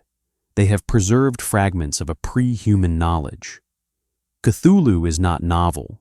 It is residual, the sediment of a cosmic history that continues to echo in the nervous system of the planet. The narrative then shifts to a second nested account. Inspector. Legrassie's 1908 raid on a cult in the swamps of Louisiana. There, police discover a ritual being conducted around a stone idol matching the sculpture in Angel's possession. The participants, drawn from multiple ethnic backgrounds and speaking in tongues unknown to one another, chant phrases like Fanglui Mangluinaf, Cthulhu Rillier Wagahnagul Ftagen. Translation: In his house at Rillier, dead Cthulhu waits dreaming. This chant recurs throughout the story, not as language, but as incantatory pattern, a reminder that what is forgotten is not lost, merely dormant. Crucially, the story offers no master key, no final revelation. Each testimony, Angel's notes, the sculptor's dreams, the police report, adds partial understanding. The reader assembles the shape of Cthulhu's mythos not through direct vision, but through triangulation. This mimics real-world myth-making, where traditions evolve through oral repetition, contradiction, and drift. Cthulhu, like the gods of ancient cultures, is not known directly. It is known through recurrence. The climax arrives in the final layer of narration, the journal of a Norwegian sailor, Gustaf Johansen, whose ship, the Emma, stumbles upon the risen city of R'lyeh after an earthquake disturbs the Pacific seafloor. Here, for the first time, the story brushes against direct encounter. The sailors glimpse R'lyeh's alien architecture and are attacked by the newly awakened Cthulhu. The descriptions are fragmentary. Great door opened, flabby claws, greenish bulk. But the emphasis remains not on terror, but on topology. R'lyeh's geometries are wrong, Its angles induce nausea. Its physical rules break expectation. This is the moment Lovecraft completes his metaphor. The monster is spatial logic made hostile.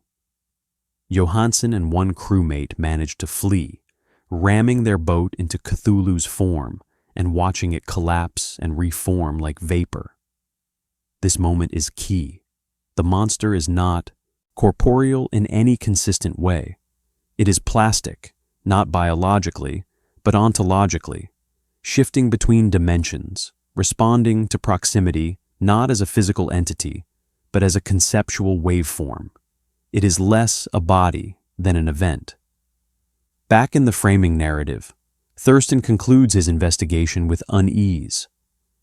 Cthulhu has returned to slumber, the city submerged once more. The cult remains. The dreams may come again, but the story ends not with closure, but with a warning. I shall never sleep calmly again when I think of the horrors that lurk ceaselessly behind life. The terror is not the god. It is the possibility of recurrence. This narrative structure, documentary fragmentation, epistemic layering, partial encounters, became the template for much of what followed. What distinguishes Cthulhu from typical monster fiction is its refusal to isolate the monster. The horror is not confined to Arlia or to one cult or one event. It is diffused across space, mind, and culture. The Dia, monster lives in dreams, in text, in instinct. The story is not about the awakening of Cthulhu. It is about the awakening of awareness. What Lovecraft achieves here is not myth, but meta-myth, a structure designed to simulate the discovery of forgotten myth while never permitting its full recovery. The reader becomes complicit in the excavation. By the end, one is not sure what has been learned, only that something vast has shifted and that it may never fully retreat. Lovecraft's original vision was intentionally diffuse. His entities whispered through dreams, fractured space, and infected texts, not as gods with roles, but as conceptual intrusions. Yet after his death in 1937, a cohort of devoted collaborators and literary descendants sought to preserve and expand what they came to call the Cthulhu mythos. The result was a vast intergenerational project that transformed Lovecraft's anti-system into something resembling a mythological system, a shift that secured the mythos's cultural longevity, but also introduced tensions between implication and categorization, ambiguity and lore. Foremost among these inheritors was August Derleth, Lovecraft's correspondent and eventual literary executor. In founding Arkham House in 1939 to preserve and publish Lovecraft's work, Derleth ensured the mythos would not dissolve into obscurity. But Derleth did more than publish. He reorganized. Lovecraft's entities, which operated as principles of disruption, were recast as gods within a dualistic theology. Derleth framed them into a binary: elder gods, benevolent or neutral forces of cosmic order, versus great old ones, malevolent, chaotic entities seeking destruction. Yog-Sothoth and Nodens became allies of humanity. Cthulhu and Nyarlathotep became enemies to be thwarted. This reclassification, while narratively convenient, betrayed Lovecraft's metaphysical foundation.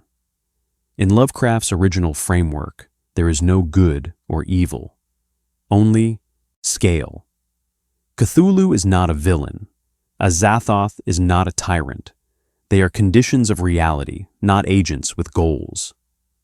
Derleth's moral overlay introduced coherence where Lovecraft had insisted on collapse.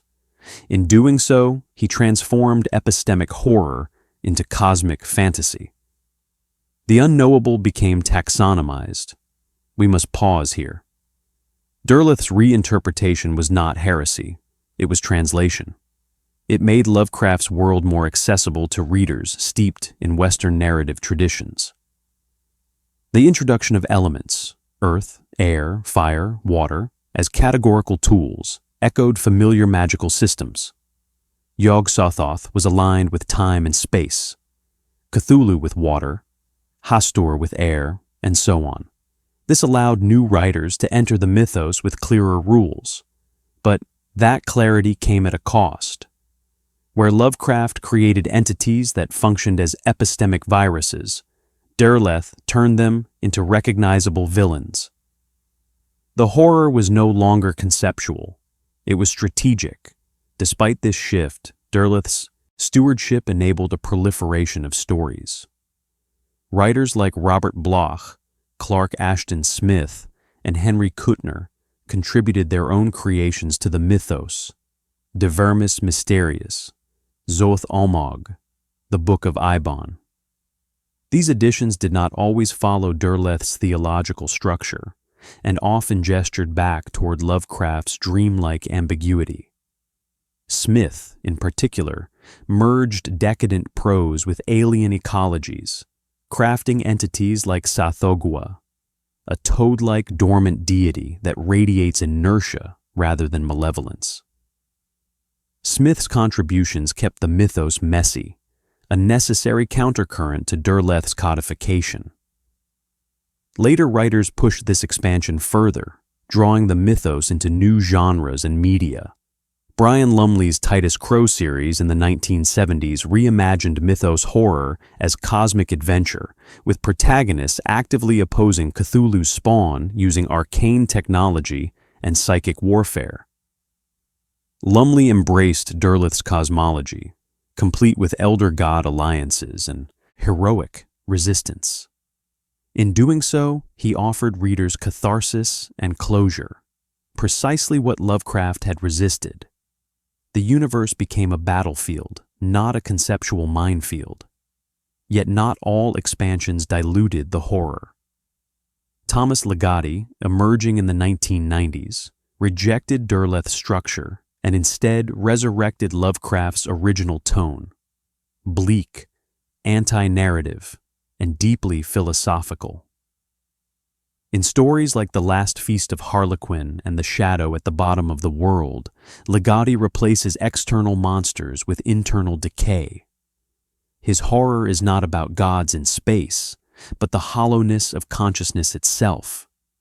Ligotti's protagonists don't battle entities. They unravel under the weight of awareness. Here, Lovecraft's legacy becomes not mythic, but ontological. Similarly, Caitlin R. Kiernan reintroduced ambiguity and psychological fracture. Her work blends Lovecraftian motifs with trauma, gender, and memory, crafting stories where the horror often lies not in the ancient being but in the aftershock of contact. The mythos is not a canon to Kiernan. It is a disrupted archive, constantly erasing itself as it is read. This return to instability marks a critical revision of Lovecraft's legacy, honoring his structural disorientation without replicating his personal prejudices. The Call of Cthulhu role-playing game, 1981, by Chaosium, brought another key evolution. It formalized Lovecraftian horror into a system of stats, sanity points, and narrative loops. Investigators could now mechanically experience the spiral into madness. Ironically, by turning dread into dice rolls, the game preserved the sense of inevitable decay. No matter how well you played, the deeper you went, the worse it became. Sanity eroded, truth dissolved. Players were rewarded not for defeating monsters, but for surviving contact with meaning. We must also acknowledge the Internet's role in mythos expansion. Collaborative spaces like the SCP Foundation, r/No Sleep, and Independent horror fiction forums have continued Lovecraft's model of distributed myth-making. Stories reference one another obliquely, link through artifacts and keywords, and simulate archival layering. This participatory storytelling resurrects Lovecraft's technique of incomplete convergence, even as it shifts tone, content, and ideology. The mythos is no longer authored, it is inherited collectively. Yet despite this diversity, a tension remains. Every attempt to clarify Lovecraft's creations risks domesticating them. The more an entity is defined, categorized, or granted motive, the less it can serve its original function: to break the human mind's capacity to organize reality. The mythos survives not through coherence, but through echo. And the best expansions are those that resist resolution, stories that leave more open than they close. In sum, collaborative expansion of the Lovecraftian cosmos has ensured its cultural endurance. From Derleth's taxonomies to Ligotti's philosophical voids, from RPG stat sheets to digital myth-making, the mythos has been everything from battlefield to literary virus.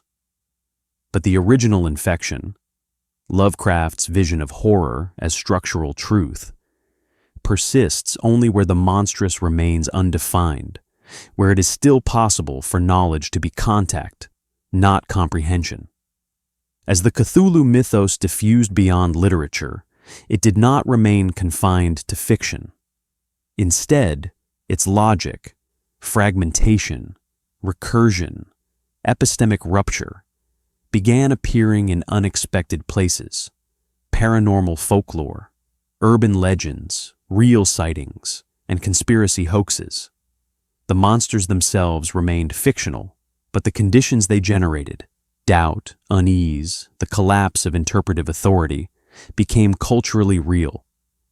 We do not live in a Lovecraftian world because Cthulhu sleeps beneath the ocean, but because meaning behaves the way he imagined: slippery, recursive, and prone to mutation. In the early decades following Lovecraft's death, fringe occultists and conspiracy theorists began treating the mythos as something more than fiction. While this was partly due to deliberate play, it also stemmed from Lovecraft's own techniques. Invented books like the Necronomicon, citations of non-existent sources, and scholarly-style footnotes gave his stories the tone of documentation. Readers unfamiliar with the boundaries of fiction could, and did, misread these as suppressed truths. The most famous artifact of this misreading is the Simon Necronomicon, published in 1977 by a group of New York occultists. Purporting to be a real translation of Lovecraft's forbidden tome, the Simon Necronomicon blended Sumerian mythology, medieval demonology, and invented rituals under a fictional veneer.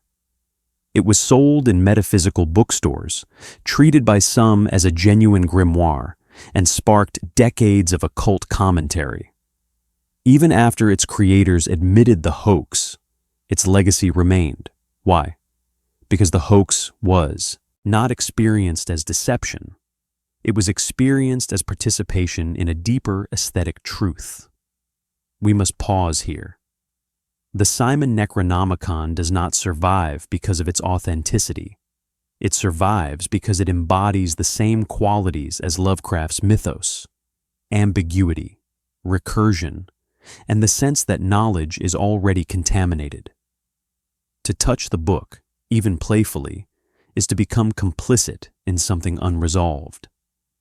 This blending of fiction and folklore accelerates in the 20th and 21st centuries, particularly through events like the Philadelphia experiment, allegedly in 1943, in which the U.S. Navy supposedly rendered a ship invisible and accidentally teleported it through space-time. Though universally dismissed by historians, the story spread through pulp magazines and UFO subcultures.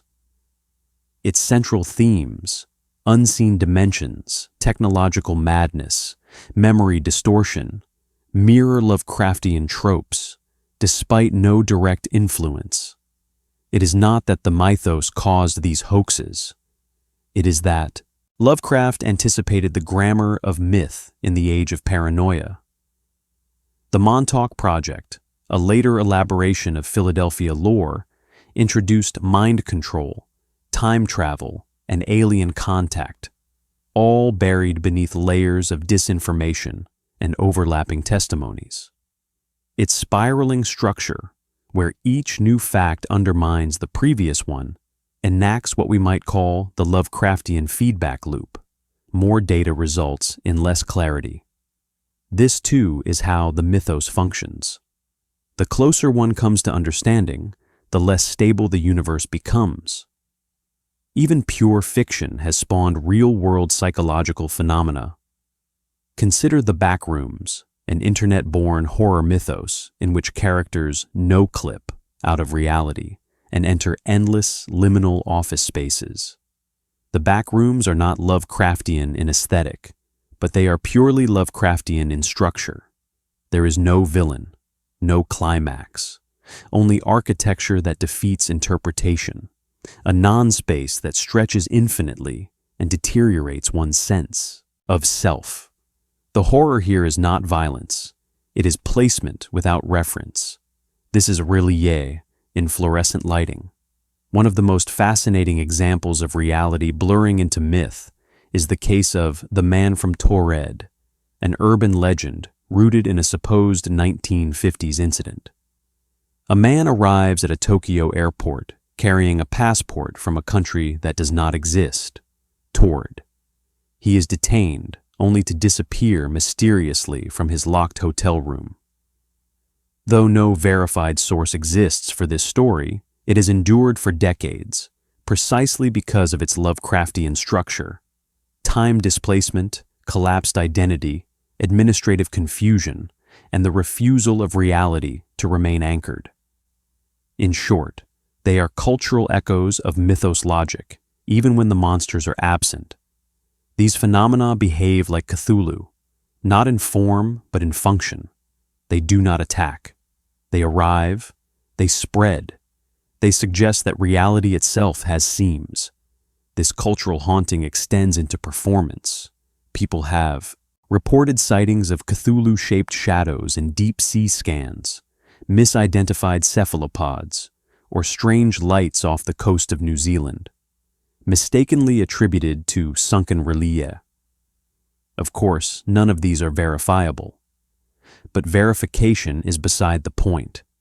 The structure of the mythos has made it plausible that a fictional city could be discovered accidentally. That is Lovecraft's final trick. He did not create monsters. He created the conditions under which monsters feel inevitable. Myths, hoaxes, real sightings, all arise not from evidence, but from the psychological space he prepared. A world where the more you know, the less secure you become. Lovecraft's influence on modern media is vast, yet his work remains notoriously resistant to adaptation. This resistance is not accidental. Lovecraftian horror is not visual at its core. It is structural. It operates through absence, implication, and epistemic unease rather than spectacle. Film, games, and music that succeed in adapting Lovecraft do so not by showing the monster, but by reproducing the conditions under which the monster destabilizes perception. Most failures occur when creators mistake the mythos for aesthetics rather than philosophy. Cinema provides the clearest illustration of this tension. Direct adaptations of Lovecraft's stories often falter because the medium demands visualization. To show Cthulhu clearly is to diminish him. The moment the monster is fully rendered, it becomes an object, bounded, finite, consumable. Lovecraft's horror collapses under that pressure. This is why films like The Call of Cthulhu, 2005, which adopt silent-era techniques and stylized abstraction, are more effective than higher-budget literalizations. By embracing distortion, shadows, and restraint, such films preserve uncertainty rather than eliminate it. More successful are films influenced by Lovecraft, rather than adapted from him. The Mist, 2007, for example, presents creatures from another dimension but focuses its horror on epistemic breakdown, panic, misinterpretation, and the collapse of social order. The monsters matter less than the realization that no explanatory framework holds. Similarly, The Void, 2016, avoids detailed cosmology and instead traps its characters in a hospital that becomes a liminal space, part cult site, part interdimensional threshold. The film's power lies in its refusal to explain what is happening. Knowledge is withheld, and that withholding becomes the source of dread. Event Horizon, 1997, offers a particularly instructive case. Often described as Lovecraftian science fiction, the film reframes cosmic horror through technological transgression. A spaceship returns from a failed faster-than-light experiment carrying something unspeakable. What matters is not what the crew finds, but what the ship did. Space itself becomes hostile, not because of aliens, but because human curiosity violated boundaries it could not comprehend. This aligns closely with Lovecraft's core logic. Horror emerges not from invasion, but from contact. Video games, by contrast, are uniquely suited to Lovecraftian adaptation, precisely because they allow for slow erosion rather than sudden revelation. The Call of Cthulhu role-playing game established a crucial mechanic: sanity loss. Progress does not empower the player, it destabilizes them. Each clue gathered, each truth uncovered, reduces the character's ability to function. This is Lovecraft's epistemology translated into systems design. Modern games build on this foundation. Bloodborne, 2015, begins as gothic horror and gradually reveals itself as cosmic horror. The player's growing insight literally changes what they can perceive. New enemies appear only after thresholds of knowledge are crossed. This is not cosmetic. It is philosophical. Understanding reshapes reality, and not for the better. Control, 2019, employs bureaucratic surrealism to similar effect. Its enemies are not gods, but anomalous objects, redacted reports, and unstable architectures. The player navigates a government agency whose documents undermine the reality they attempt to catalog. The horror lies in administration itself, a deeply Lovecraftian inversion. Games like The Shore and Darkest Dungeon further emphasize atmosphere over mastery. Progress feels fragile. Victory feels temporary. The world resists being solved.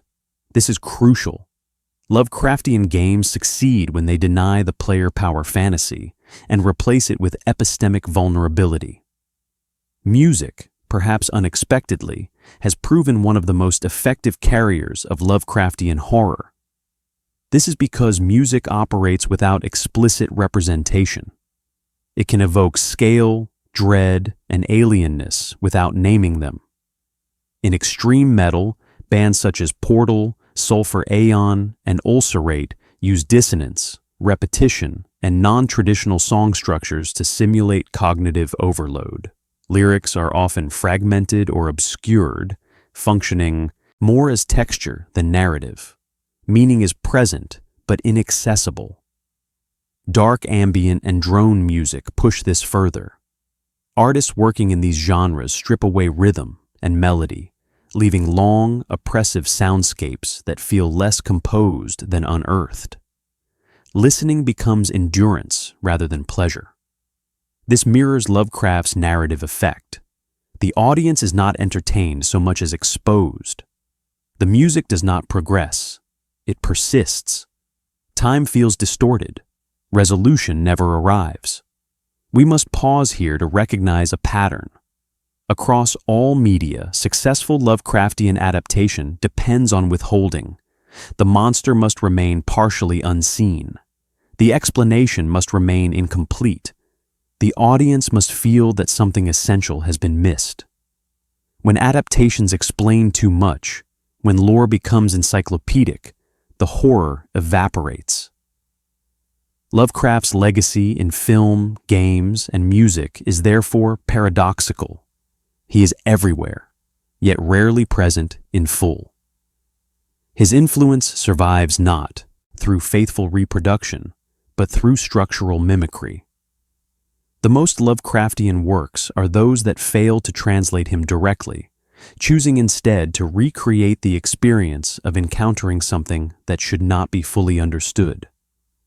In the final analysis, Lovecraft's monsters were never meant to be seen clearly, played efficiently, or scored triumphantly. They were meant to linger at the edge of comprehension. Any adaptation that remembers this, any medium that preserves ambiguity as its primary weapon, keeps the mythos alive.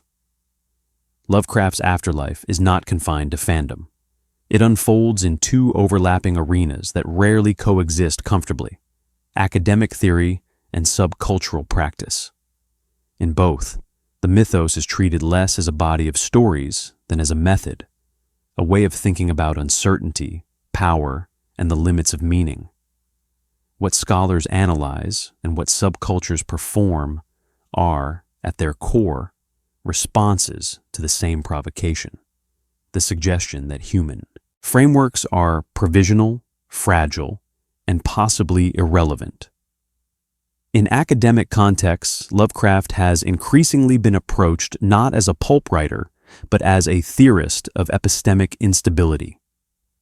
Beginning in the late 20th century, literary critics and philosophers re-evaluated his work through lenses unavailable in his own time.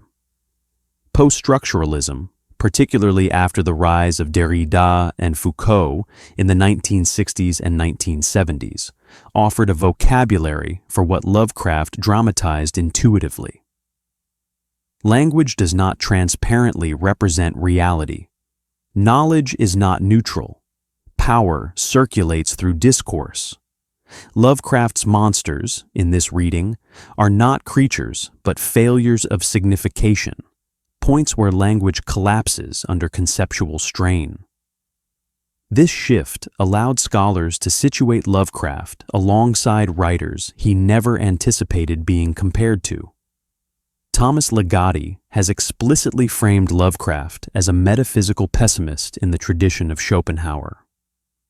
Mark Fisher, writing in the early 20th century, linked Lovecraftian dread to capitalist realism and the anxiety of systems too large to comprehend. In these analyses, Cthulhu is no longer a tentacled god, but a metaphor for totalizing systems, bureaucracy, markets, networks, that operate without empathy or oversight. The horror is structural, not supernatural. At the same time, Lovecraft has been appropriated as a tool of intellectual rebellion. His work is often invoked in opposition to comforting narratives, religious teleology, nationalist myth, technological utopianism. To cite Lovecraft in scholarly discourse is to gesture toward a universe that does not promise redemption. This is not nihilism for its own sake. It is a refusal of premature closure. Lovecraft's enduring appeal in philosophy and cultural theory lies in his insistence that some questions destroy the frameworks that ask them. Parallel to this academic uptake, subcultural communities have embraced Lovecraft in ways that are participatory, performative, and deliberately unstable. Occult subcultures, particularly those aligned with chaos magic and Discordianism, have treated the mythos as a symbolic toolkit rather than a belief system. In these spaces, Cthulhu and Nyarlathotep are not worshipped. They are invoked ironically, used as conceptual lenses for exploring identity, power, and narrative collapse. The mythos becomes a sandbox for testing how belief functions when sincerity is optional. We must pause here. This is not simple fandom. These subcultures understand, often implicitly, that Lovecraftian horror operates best when it is incomplete. Rituals are half serious. Texts are deliberately contradictory. Authority is mocked, even as it is simulated. This mirrors Lovecraft's own narrative strategy, constructing the appearance of ancient truth while undermining its coherence. The result is a form of cultural play that feels dangerous not because it claims truth, but because it refuses to settle. Nowhere is this more evident than in collaborative myth-making communities. The SCP Foundation, which emerged in the mid-2000s, is often described as Lovecraftian, but this label obscures its deeper significance. SCP is not merely inspired by Lovecraft, it operationalizes his method. Entries are written as bureaucratic documents, full of redactions, contradictions, and shifting classifications. No single author controls the canon. Knowledge is provisional. The more one reads, the less stable the universe becomes. This is Lovecraft's epistemology translated into digital culture. Similarly, internet horror communities such as creepypasta forums and analog horror projects adopt Lovecraftian structures without replicating his imagery. The monsters are often unseen. The threat emerges through corrupted media, unreliable narration, and recursive documentation. These stories are not consumed passively. They are assembled by the audience. Interpretation becomes participation. This is crucial. Lovecraft's greatest innovation was not the monster. It was the reader's role as unwilling archivist. Academic discourse has not been immune to this participatory impulse. Conferences, journals, and edited volumes now regularly engage with Lovecraft not only as an object of study, but as a provocation. Scholars debate whether his racism can be separated from his metaphysics, whether the mythos can be reclaimed or must be dismantled. Some argue for abolition, discarding Lovecraft entirely. Others argue for transformation, rewriting the mythos from marginalized perspectives. Both positions treat the mythos not as static canon, but as contested territory. This contestation itself is Lovecraftian. There is no final interpretation, no authoritative reading. Each attempt to resolve the tension generates further instability. The mythos resists ownership. It behaves like a distributed system, adapting to new cultural pressures while retaining its core function, undermining certainty. In both scholarly and subcultural spaces, Lovecraft's work functions as a boundary object, a shared reference point that means different things to different communities without ever stabilizing into consensus. This instability is not a flaw. It is the engine of endurance. The mythos survives because it refuses closure, because it can be read as cosmic theology, philosophical parable, cultural critique, or narrative virus, depending on who encounters it. Lovecraft's most unsettling legacy is not literary, it is psychological. Long after the tentacles, cities, and forbidden books fade from memory, what remains is a subtle but persistent shift in how reality is felt. Lovecraftian horror endures because it articulates a condition many modern individuals already inhabit, a world where explanatory systems proliferate, yet meaning feels increasingly unstable.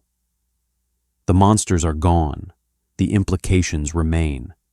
At its core, Lovecraft's philosophy confronts the reader with a reversal of the sublime. In earlier, aesthetic traditions, the sublime, whether in Kant or Burke, produced awe that ultimately reaffirmed human dignity. One stood before vastness and survived, enriched.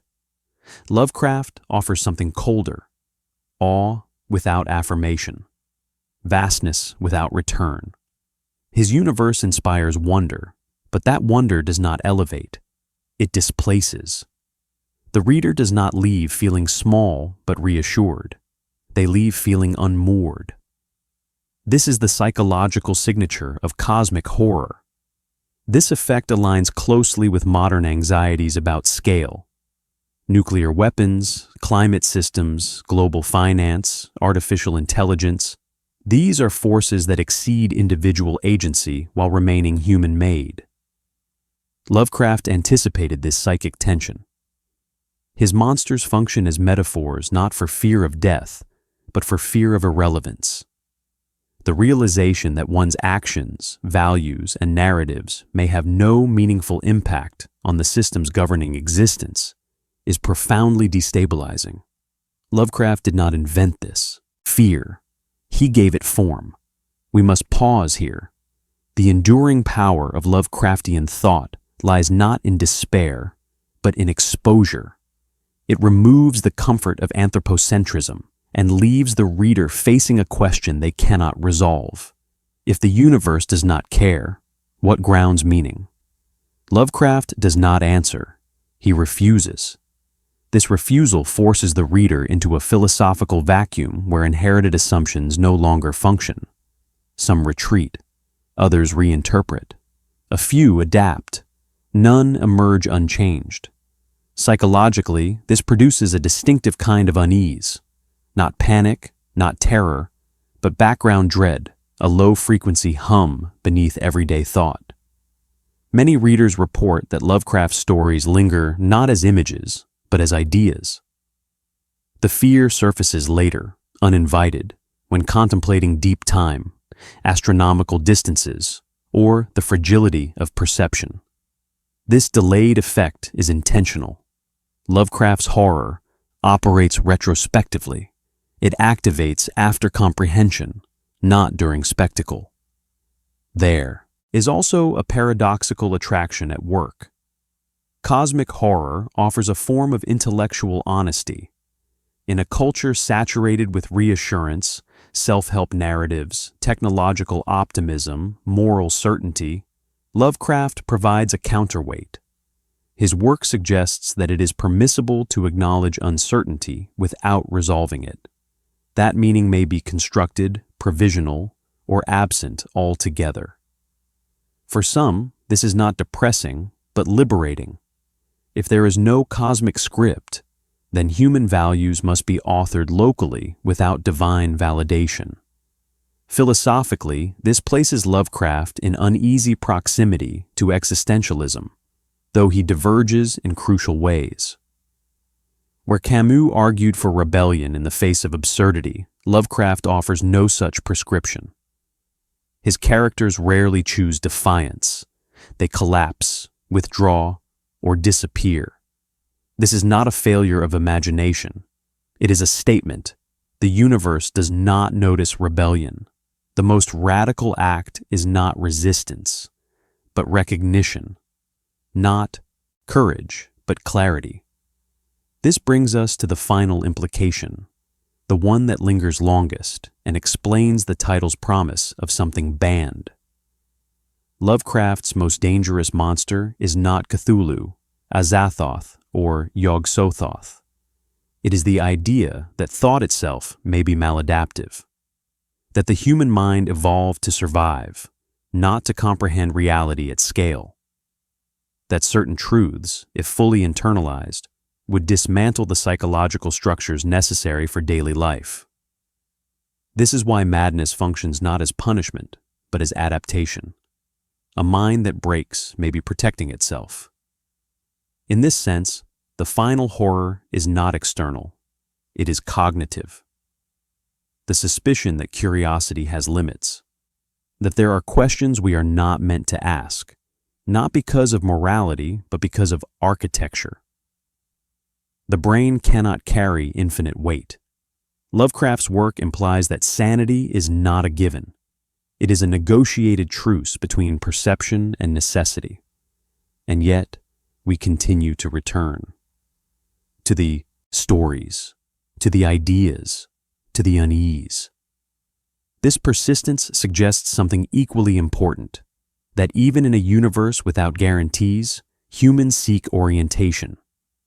We read Lovecraft not to find answers, but to map the edges of the unanswerable, to know where certainty fails, to glimpse the abyss and return, not unchanged, but awake. Lovecraft never offers closure. He leaves us with implication, not instruction. The monsters sleep. The books remain closed. The dreams may return. What endures is not fear, but a quiet recalibration of perspective.